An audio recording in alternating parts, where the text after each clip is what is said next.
আসসালামু আলাইকুম বন্ধুরা, আজকে নিয়ে এসেছি নদীর পাবদা মাছ। চলুন আমি পাবদা মাছ কীভাবে রান্না করি সেটা আজকে শিখে নিই। আর তার আগে আপনারা নতুন হয়ে থাকলে অবশ্যই চ্যানেলটিকে সাবস্ক্রাইব করবেন।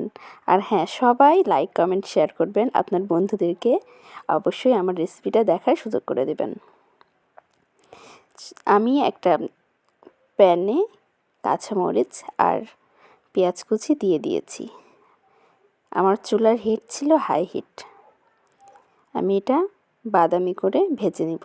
এটা অপশনাল, আপনারা চাইলে এই ভাজাটা অ্যাভয়েড করতে পারেন। আমার এগুলো ব্রাউন হয়ে গেছে। আমি এখন এর মধ্যে পেঁয়াজ, রসুন এবং জিরার বাটা দিয়ে দিব। হালকা একটু পানি দিয়ে দিব যেন মশলাটা পুড়ে না যায়। ভালো করে নেড়ে চেড়ে এর মধ্যে এখন আমি লবণ, হলুদ গুঁড়া, মরিচের গুঁড়া দিয়ে দিব।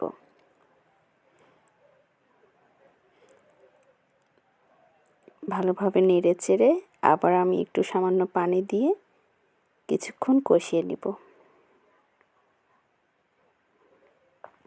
আমি কিছু পরিমাণ ধনিয়া গুঁড়া এই সময়ে দিয়ে দিয়েছিলাম।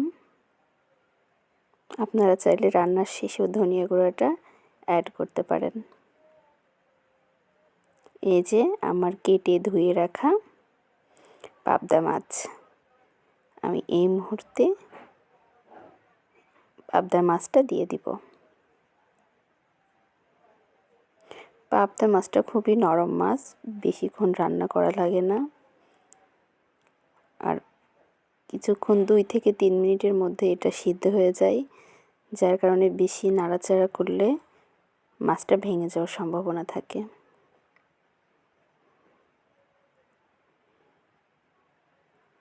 আমি কিছুক্ষণ নেড়েচেড়ে এভাবে পানি দিয়ে দিয়েছি। আর এটা উল্টানো পাল্টানোর সময় অবশ্যই সাবধানতা অবলম্বন করতে হবে।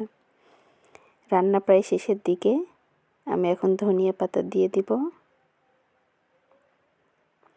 এই মাছ বারবার উল্টালে নষ্ট হয়ে যাবে। তারপরে আমি যে 2 বার উল্টাইছি তাতে মাছটা খানিকটা ভেঙেও গেছে। আমার রান্না প্রায় শেষের দিকে। আমি এখন একটু জিরার গুঁড়া দিয়ে দিব। আমি পাবদা মাছে বেশি ঝোল পছন্দ করি না, একটু মাখো মাখো ঝোল হলেই আমার পাবদা মাছটা খেতে ভালো লাগে। জিরার গুঁড়া দিয়ে দিয়েছি, এখন আমি নামিয়ে ফেলব। এই যে দেখুন আমার রান্না রেডি। দেখতেও মাশাআল্লাহ। আজকে তাহলে আসি, আল্লাহ হাফেজ।